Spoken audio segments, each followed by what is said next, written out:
Hey Scorpio, I'm Eleanor and welcome to Peaches by Starlight Tarot. This is your first week of March pick a card reading. Although anytime you're attracted to the title, there's probably something here for you. It may not resonate, and that's all right because I have personal readings available through my Etsy page.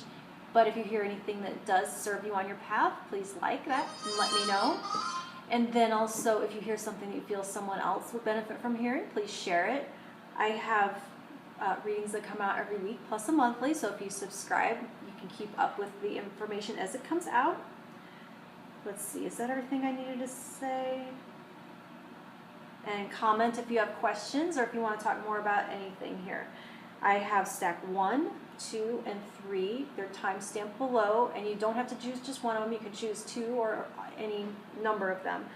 This is your monthly energy, the King of Swords, which is being in your most intellectual and rational power. And higher power is your weekly energy, which is going to be talking about using sources of information that you can't necessarily gather from your senses. But it's about using that in your analytical mind. So you're still in your analytical power, but it's more about like the sources that you draw from, the information that you use as your pool of information and how you're processing that. These cards came in your annual and your monthly, and those are linked below so you can see where these cards come out and I talk more about them. I'm using Divine Feather Messenger and the Guardian Tarot. So stack 1, you have 8 of Cups reversed, 3 of Swords reversed, and the Peacock. See it? There's your Peacock feather. And it says, inherent wisdom is emerging at this time. Watch it and ready yourself for a rebirth. So that is very much a reflection and in keeping with this higher power energy we have right here.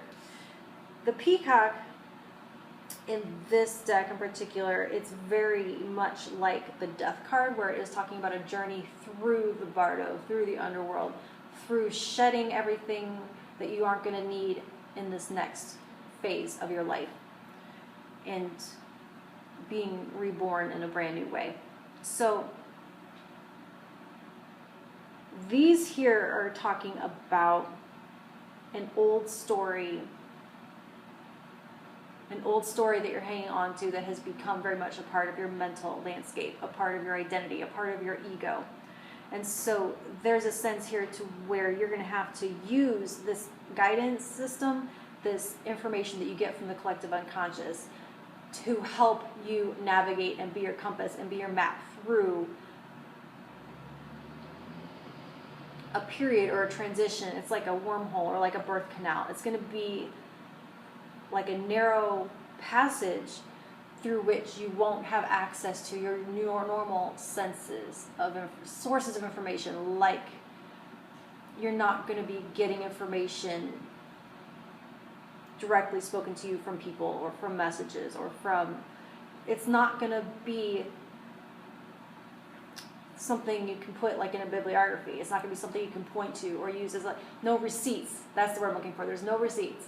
You have to tap into unsourced knowledge that's going to help you, lead you through. So it's like you're blindfolded and you have to trust this other sense, this other directional navigational tool to get you through this transition. All right, stack 2, King of Swords reversed, which is interesting.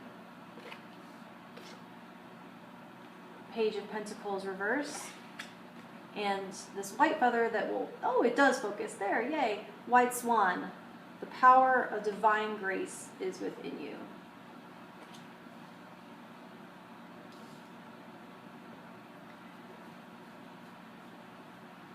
You know how when you drop something and you reach for it, and if you're doing it haphazardly, you're not paying attention, you, instead of getting it, you accidentally tap it further away. And the more, so then you reach for it again, and this time you're even more frustrated and flustered, and so you tap it away again. And that escalates and that amplifies, and maybe you roll it, it goes even so far that you fall down and hit your knee hard or something like that. There's a sense to where this attempt at grasping something has amped up and tightened and created this tight coil of tension. And so there's a call here to stop, to slow down, to unclench and to ungrasp, and just let it stop rolling, whatever this thing is that seems to be just eluding you and just out of reach. And the more you grasp and the more you reach, the further it seems to go. Almost like the little whiff of air from your hand reaching towards it pushes it further away. And that's just aggravating and it's frustrating. And the more you do it, the worse it's going to get, so you have to stop.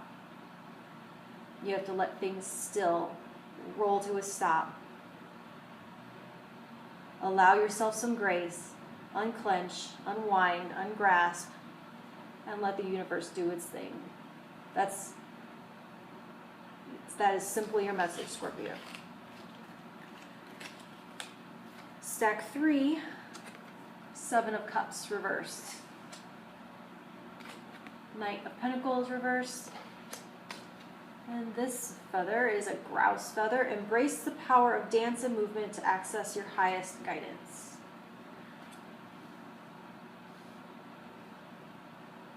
The grouse in this deck is talking about knowledge gained through rhythmic movement. So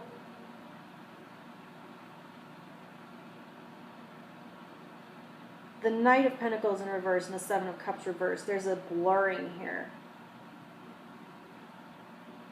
So I'm feeling like what you're called to do is to access this unaccessible, this unchartable, unable, not identifying the source information through rhythmic movement, like dance, like drumming, or a type of rhythmic yoga, like Kundalini yoga tends to be like repetitive and create a rhythm, like, or spinning, or whatever it is that blurs your mental chatter. Let doubt blur. Let negative scenarios blur. Let anything that feels like effort and trying hard and trying to figure out and calculate, and that gears crunching and grinding, any of that, just let it blur through some kind of rhythmic motion. This is physical. We do have pentacles here, so they are talking about your body. This grouse is talking about body, about dance in particular, rhythmic dance. Using your body, using a rhythm to blur all of these things that block this information from coming in. Like all of this, it's like this white noise, and it's all in the way. And it's all like, no, you can't do that, and I think this, and there's all these voices trying to speak over each other. And past that, you can't hear this quiet information trying to come in. And so you have to confuse and distract all of these voices that have their things to say and their reasons to say no. You have to get them to like erase it all. Like when you take an eraser to chalk, and it's still, all the chalk is still there, and it's all still blurry, but you can't read the words anymore. So do, through rhythm, blur all of that mental chatter and all of that monkey mind, and then this can speak up and arise from that. All right? That's what I've got for you. Talk to you in a week. Thank you.